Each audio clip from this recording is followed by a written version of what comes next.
Alright friends, we have Catherine here. We have a bow demo, and this is fun. We're starting. She's never played this bow before. It is stamped Stainer, so it's certainly a vintage bow, and we'll just turn it over to Catherine and the bow demo. Yeah, this is featuring my personal violin, Evangeline. I've had her for, well, I can't do math, so I'm going to estimate about 13 years. Maybe longer, but I'm bad with math, so we're not going to get into that. Longer than 13 years, but yeah, it's fine.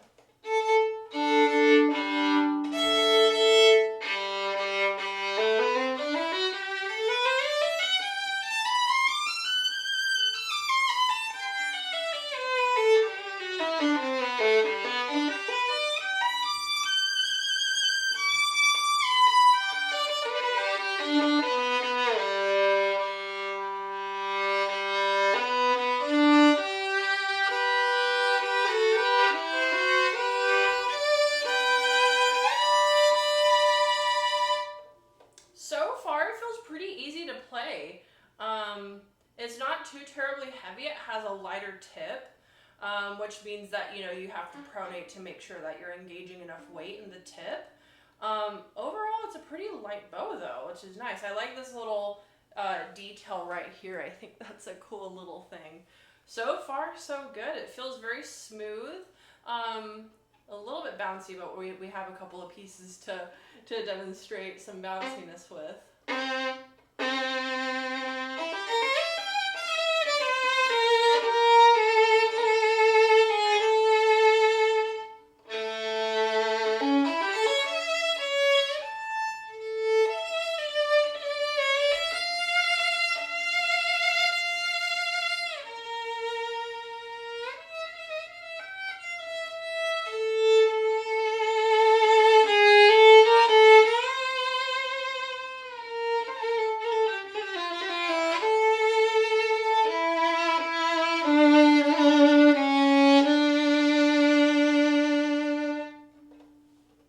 Digs into the string. It really scoops and digs, which is great. Some bows can't really do that, but this has a nice kind of scoopy feeling to the bow.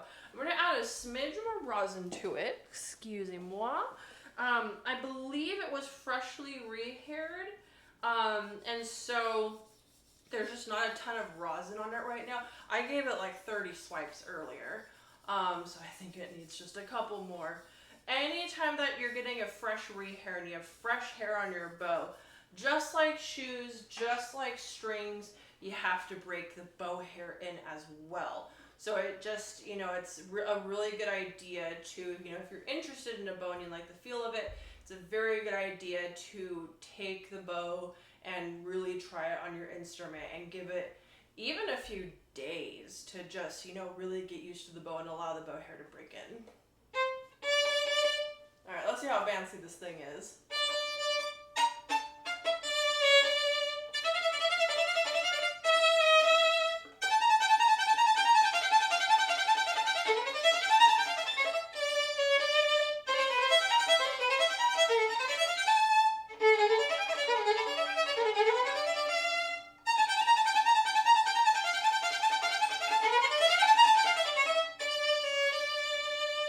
Already, I mean, it still doesn't have quite enough, the amount of rosin that I want on it, but even with the lack of rosin, it's still pretty bouncy. It's still quite clear.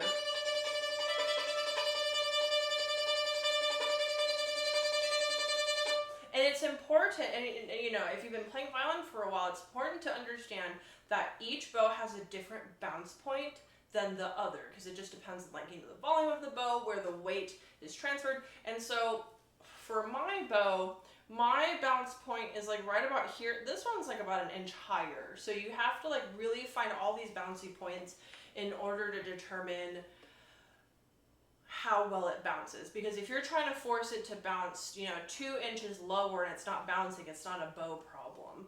Now, if you find the bounce point and it's not bouncing that well, that is a bow problem. But you have to kind of be a detective and figure out exactly where it bounces. So you hear that clarity? If I tried doing that a little lower, hear how it's not the same or too high. You have to find the right bounce point, or else it sounds like that Darn it, I'm not going to get started there. Right there. I'm going to take y'all back to the Looney Tune times.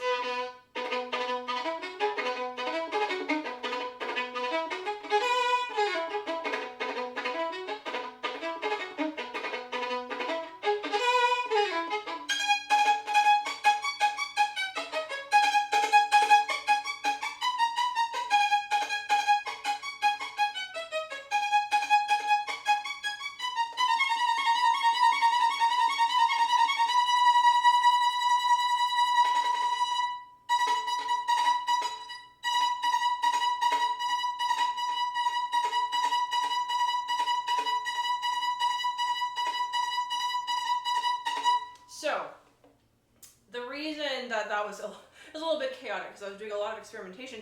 This ricochets very well. It's actually, it's a really low effort ricochet, which is nice. I don't have, because with the bow that I've used for the longest time, I would have to force it to ricochet, and I was just always putting in max effort. And so with this one, you hardly need to put in any effort at all. It really will work for you.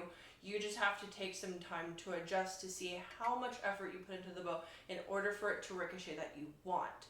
Now, what I'm here to tell you is that this bow is capable of the very bouncy, all the spiccato-y, saute-y, and ricochet-y type bow strokes, which is great. Just make sure as you're testing out the bow, make sure that you're experimenting with it enough, and you're not just or that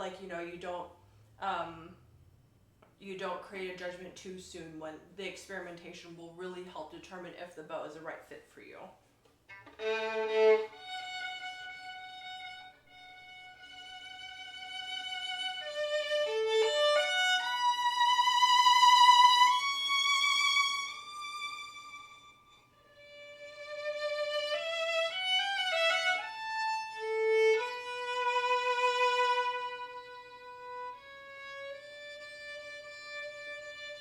Hear that gorgeous sound?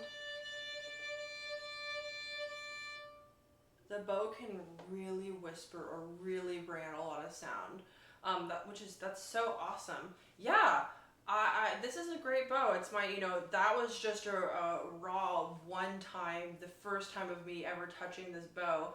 And that was a really cool experience. I'm glad we got to record it that way. But this is, it's a very versatile bow, very bouncy, very springy. Definitely has a personality that, you just gotta kind of give it some time to discover, exactly what the personality of this bow is and kind of how to make it work. But all of those efforts are just completely worth it, and I think is the process in order to find the bow that is the right fit for your instrument. Now, of course, we don't have the same hands, and we don't have the same violin, so you gotta come down and you gotta try the bow out for yourself with your instrument.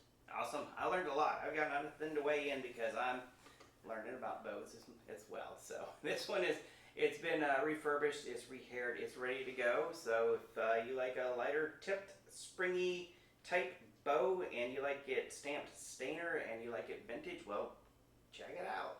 Thanks, my friends. Play on.